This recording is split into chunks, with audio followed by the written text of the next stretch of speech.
How about listening to the sounds of Istanbul?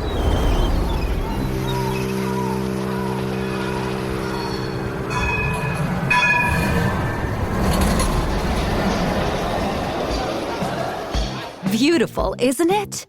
But you can't discover the coolest city in the world just by listening. Check istanbul.goturkiye.com now and plan your Istanbul trip today.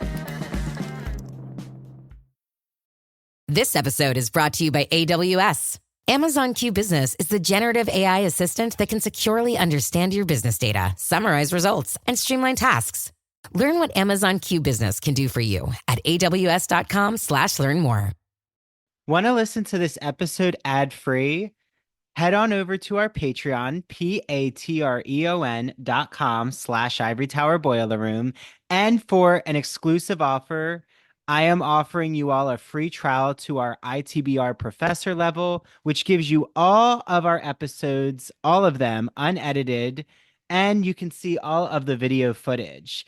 And do you know about the ITBR book club? On November 24th, we are actually meeting for the first time in person in Manhattan. We are going to meet at 3:30 p.m. at the Morgan Library and Museum, and we are going to talk about The Personal Librarian. If you are also a Wicked fan, at 12:30 p.m. on the same day, the 24th, a group of us are going to see Wicked at the AMC on 42nd Street in Times Square. So if you want to come and join us, that's where we'll be. Okay, hope I see some of you at the in-person book club at the Morgan Library at 3:30 p.m. Sunday, November 24th. And now, enjoy this episode.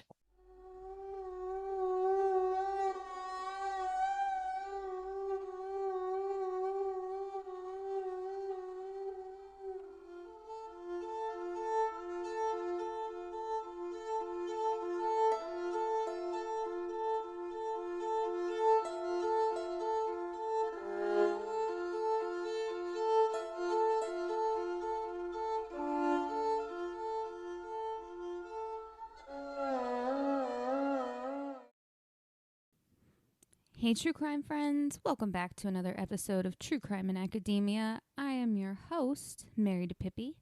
I hope you all had a wonderful week last week. I know this time of year is generally pretty hectic for everyone. I finally finished my Christmas shopping today. It was something last minute, but still, I feel like every year I try to be on time or early with my gifts that I'm getting for other people. And there's always something, just always. So I finally finished that today, just living my life normally as, we've been told, us New Jerseyans, just live life normally. Don't pretend that the drones that are flying around, it's fine. Don't worry about it. I mean, it's not entirely the case. I did see somewhere that the governor of New Jersey, Phil Murphy, did write a letter to the president being like, hey, can you take this seriously? Because, what are these things? So, of course, no one's heard anything since. But, yeah, so that's been life in just New Jersey. It's weird right now. I mean, it's weird in general with the world right now. But, I mean, this specifically, just with the drones, I love the conspiracy theories, though, that are coming out of it. My personal favorite are that they are alien, aliens, that we have an alien species that has taken space and living under the ocean, or not under the ocean, but underwater in the ocean, and that's where these crafts are coming from, or that's where they're going to in some cases, that some people are saying. So it's definitely interesting. Another interesting thing that something that's been in the news that's been piquing my interest, I'm sure you can all figure out, Mr. Luigi Maglione.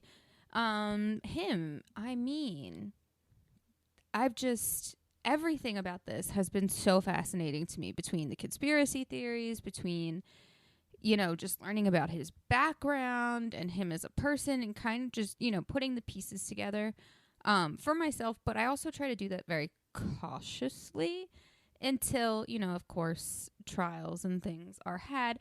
Not to say that the outcome of a trial is actually what happened, but at least there are pieces of evidence that are presented that we weren't aware of. So I've just been so interested with all of that. So once that really wraps up, I'm hoping to cover that at some point.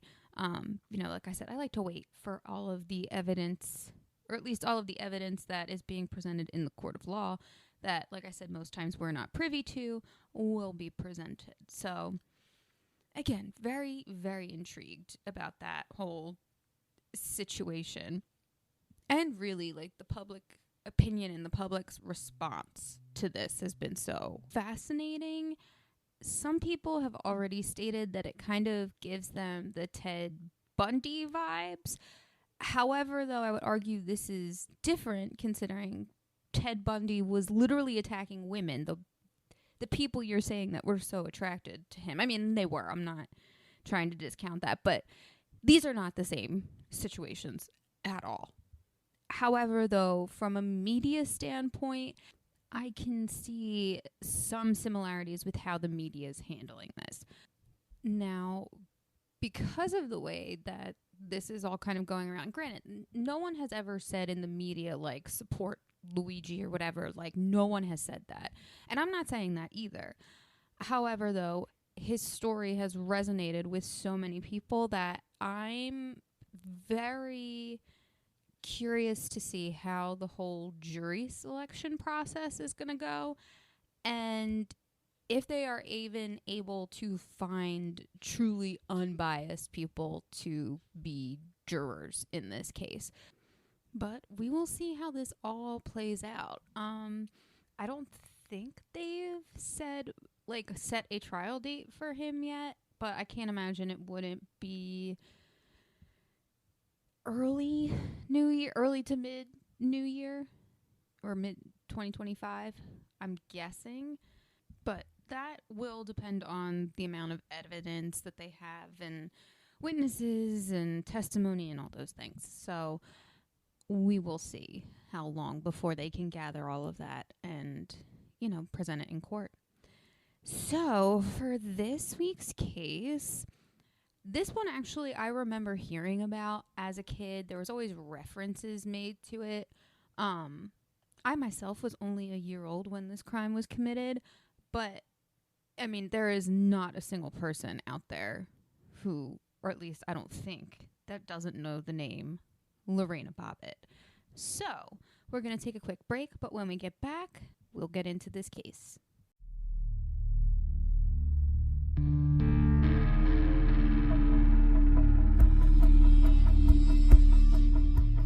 Do you ever think to yourself, wait, how does Andrew know about so many of the newest and current LGBTQ books? Well, my friends at the Gay and Lesbian Review have an amazing magazine. The Gay and Lesbian Review is a bi-monthly magazine, and it's always centered around a theme. So, for example, their November and December issue is called the Gossip Issue. And it features some authors who actually have been on the Ivory Tower Boiler Room, like Ignacio Darnad, who runs the Breaking the Gay Code in R Instagram account.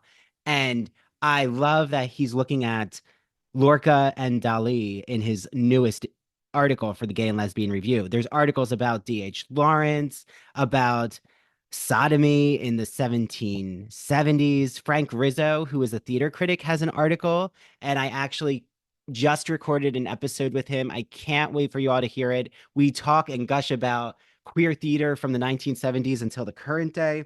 The Gay and Lesbian Review has given me a promo code that I want you all to use. Go to glreview.org,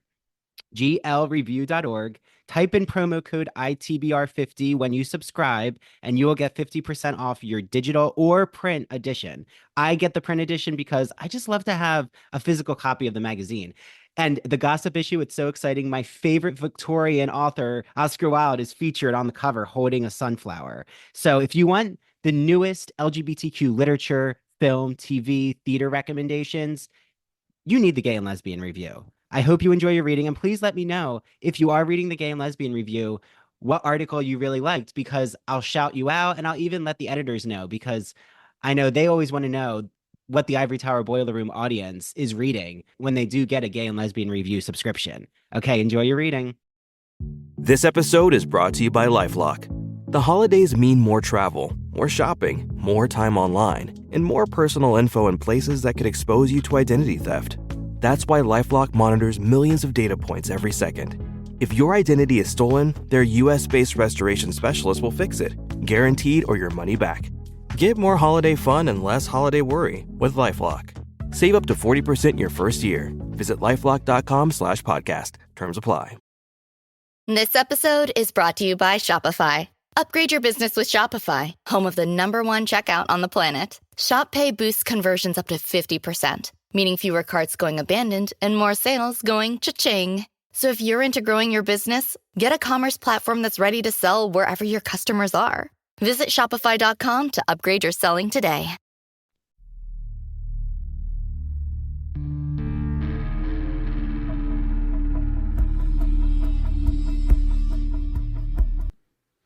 Lorena Bobbitt was born on May 15, 1969, in Buque, Ecuador, but she mainly grew up in Caracas, Venezuela. She had 2 younger siblings, and her father was a dental technician.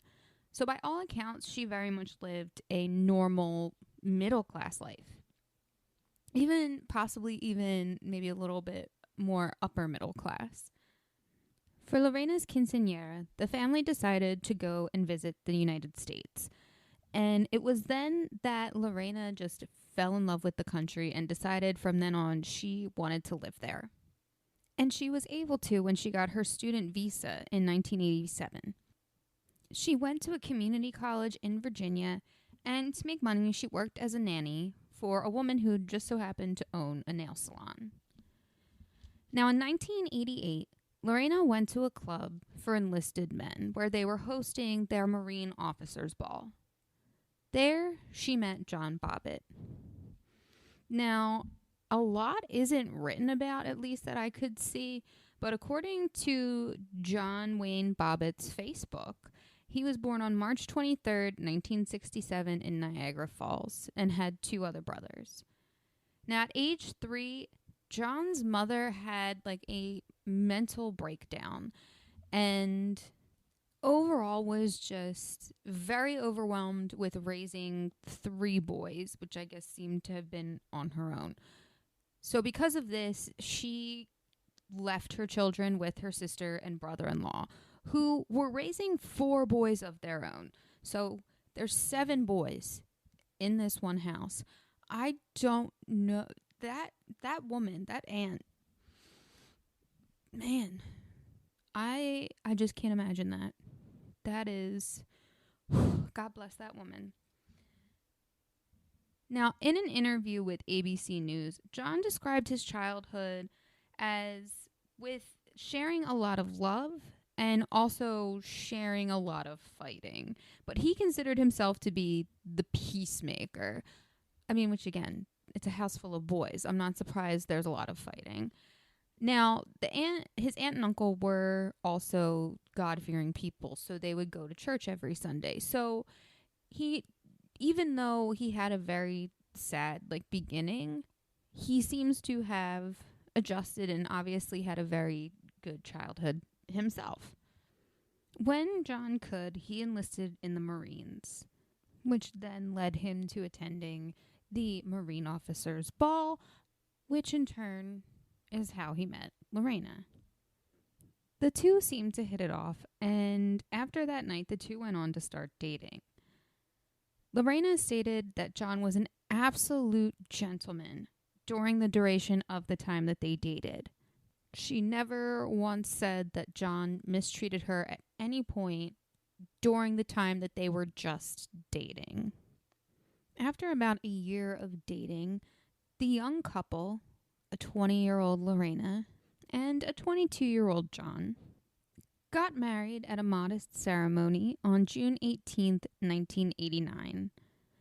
Now, John claims that he felt pressure by the fact that Lorena's visa was expiring, but Lorena claimed she never mentioned it to him. Now, after a few weeks of wedded bliss, Lorena claims is when John's behavior towards her started to become violent.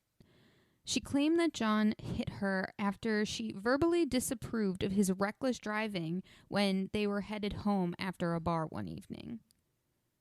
Lorena claimed that his abuse then escalated from there and even included rape. Fights generally included financial issues and having last-minute guests over. In 1993, Lorena also claimed that John forced her to get an abortion.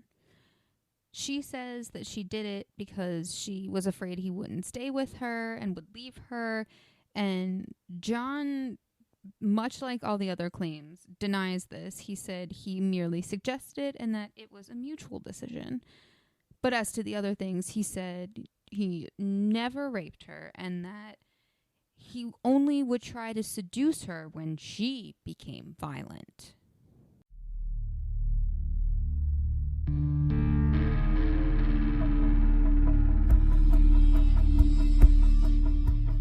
Are you currently looking for your next great read and you just don't know where to search? Well, I have a publisher for you. They are called Broadview Press. They're celebrating their 40-year anniversary. Happy anniversary, Broadview. And they are an independent publisher of humanities books. So next month, for Native American Heritage Month, I have on Dr. Andrea Sullivan Clark, and she is going to educate us on indigenous philosophies of Turtle Island. You might wonder what Turtle Island is.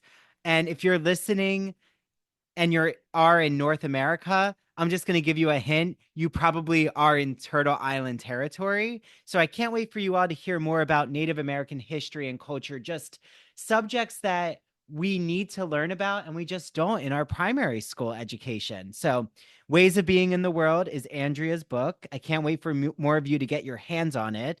Also, just in time for the Wicked film, Broadview Press has an edition of The Wonderful Wizard of Oz with the original illustrations. I was talking with Dylan from Broadview Press, and I always love talking with her because she informs me of what new books they're about to release. And guess what? Just in time for spooky season in the fall, they have a vampire literature anthology that collects so many different short stories that explore the vampire myth and just how this origin story of the vampire came to be in our culture. So I hope you get your hands on those books.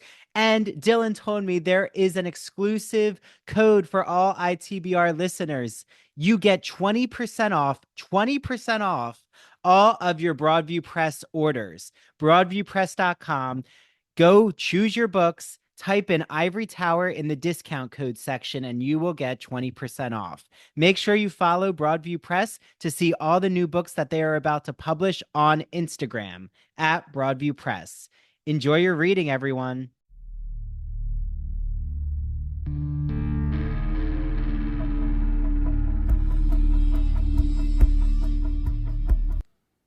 John was discharged from the Marines in 1991, and he had a hard time finding a steady job, which is really annoying that seems to be the tune of most people in our military, the people who decide amongst themselves, probably one of the biggest decisions they'll ever make in their entire lives, that yes, they want to dedicate their life to this country by putting themselves on the front line for the rest of us who won't. I say that specifically for myself, but and here he can't get a steady job. I mean, as I'm sure you can tell from my tone from this episode towards him, I think he's a piece of shit, but he still put in the time to be in the Marines and all of that. And yet again, he can't get a steady job. Just, irks me. Now, at this point, Lorena had started working at the nail salon for the person that she actually used to nanny for. The two of them had become close, so she willingly gave her a job. And that made her the breadwinner, and thus, that was Lorena and John's main source, which sadly didn't seem to be enough.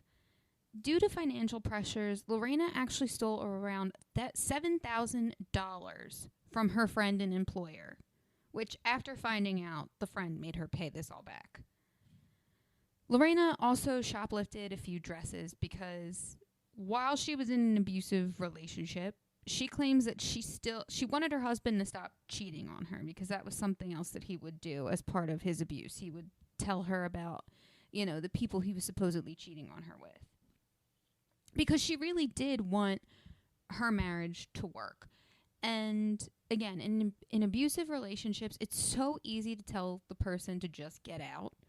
There's so much more that goes into it from a psychological standpoint that is just, it makes it so much harder for what seems to be such an easy decision to occur. So no shade to her for staying, and wanting to make it work.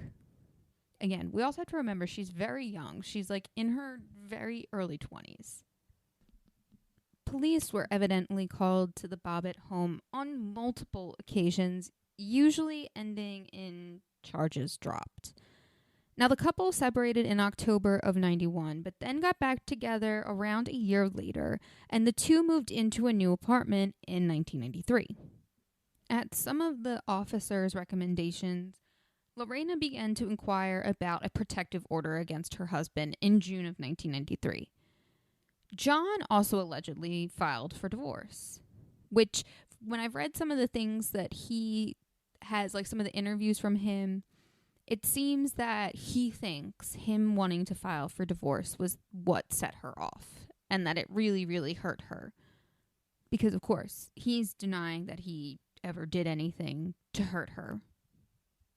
According to Lorena, in the early morning of June 23rd, 1993, John came home drunk and raped her in their apartment.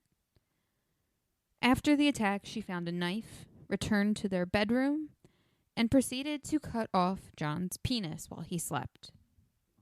With the knife and her husband's penis, severed penis, still in her hand, she left the apartment, got in her car, and drove off. Now, I'm guessing she was in a total state of shock when she did this, because she claimed that she did not realize that she was still holding it being her husband's thing. And that's what led her to throw it out the window, because she was so freaked out that she was like, oh my God, I can't believe I still have this. Threw it out the window into a nearby field that was across from a 7-Eleven. Lorena then said she went to a friend's house who encouraged her to call the police, tell them what happened, and tell them whereabouts she threw her husband's penis. She then went to the hospital to have a rape kit. Now, according to John, he said that he just went out with a friend. He had just told his wife that he was filing for divorce, and that, his friend was like, yeah, let's go out. And he was like, yeah, let's go out and have a good time.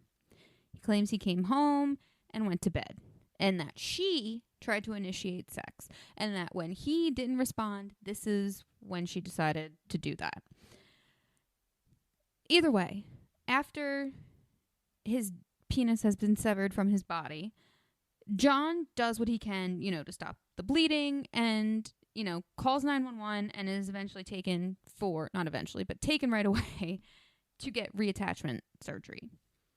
Of course, the media went insane for this story. And I mean, at the time, everyone was like, what the hell? What? Like, I mean, I had my mom telling me that my grandmother, her mother, would say that if her father, my grandfather, my dad's mom, ever cheated on her or ever hit her, actually, it was more of if he ever hit her. I think she would forgive the cheating. It was the hitting. She was like, yeah, I'd do the same thing. But it wasn't like before then, like that was something like always my grandmom had said. So it was and I'm curious to know if other people of that generation, kind of had that same thinking. I don't know. But this was the first time that that happened. And not only that a woman went and cut off her husband's penis for cheating on her, and not even just cheating on her, but like all of the abuse she endured, but just the fact that like she did it, and then the fact that it could be reattached and still have function. I mean, Howard Stern went nuts for this story when it happened, and we'll talk about it in a minute.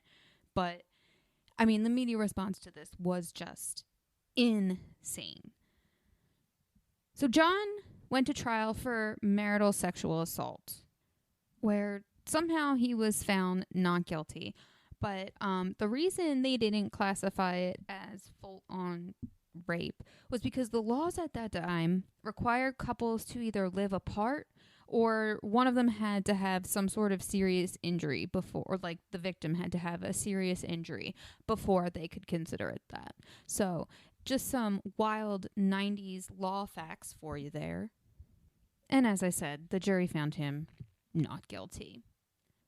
Afterwards, Lorena's trial began in January of 1994, where she was charged with malicious wounding, which she faced up to 20 years in prison if she was convicted. Now, witnesses were called and testified, while, John, of course, tested otherwise, that they had seen him be violent towards her. Now, I'm just curious as to where those witnesses' statements were when his sexual marital sexual assault trial was happening. Just curious. But anyway, after the jury deliberated on January 21st, 1994, Lorena was found not guilty due to temporary insanity. So because of that, she was sent to a hospital for psychiatric evaluation for a minimum of 45 days. After which, she went through the whole thing and she was released. Lorena became a U.S. citizen in the summer of 1994, and she and John's divorce became final in 1995. To this day, Lorena advocates for domestic violence victims and their families. John, on the other hand, like I said, he went on Howard Stern. There was a whole thing. I don't remember exactly, but I feel like Howard Stern was like, oh yeah, maybe we can make your penis even bigger. This whole thing. He went to some Playboy parties, and then he even went on to make a few adult films. And in some ways, I can't blame him for cashing in on his own tragedy. Why not? It's not in the best taste, but sure. After his 15 minutes of fame, he went to work in construction and as a truck driver and a few other odd jobs here and there. He has since faced a number of domestic battery charges by at least 2 women that he served time for. Of course, he goes on to deny it all, chalking it up to that he just, quote, attracts all the wrong people, end quote. So, I don't know. If I were a betting person, I would put my money on that Lorena was telling the truth about this whole situation. Because again, she went on to be and still is an advocate for domestic violence. Whereas, if John was telling the truth, I don't know that he would have those 2 other charges those other charges brought against him by 2 other women. My feeling is, if you were telling the truth and you never laid your hands on your wife, I don't understand why you would have then additional charges for 2 other women. So, just saying. All right, well, that is all I have for you, my loves. I hope you enjoy the rest of this holiday season. I will be back, I think, after the new year. Yes, I will be back after the new year with a new episode for you guys. But I hope you enjoy this holiday season, and I hope you all stay safe and just enjoy it. So until next time, my darlings, I will see you all later. So have you heard me talk and gush about my friend Christian Garcia's podcast, That Old Gay Classic Cinema? If you are like me and you remember when you went to Hollywood, MGM Studios, whatever it was called, when we went to the Great Movie Ride, I remember the Great Movie Ride so vividly when The Wicked Witch of the West appeared in Munchkinland. And it was such a nostalgic trip. And as a child, that's how I got to learn so much about classic cinema. And I started to grow a fascination and admiration for it. Well, Christian's podcast is not only for classic cinema lovers, but for all film lovers. He looks at different films and sees their queer elements. So, for example, he did an Alfred Hitchcock Vertigo episode that I had the pleasure of being on. He's done Rebecca by Alfred Hitchcock. He did a Wizard of Oz episode. He did a Dracula episode. The Sound of Music. There's so many episodes that he's covered. And it's so nice because you can listen on Apple, Spotify. He has a YouTube channel. So be sure to follow his podcast and please give him a 5-star rating because trust me, you're going to want to binge listen to all of the episodes.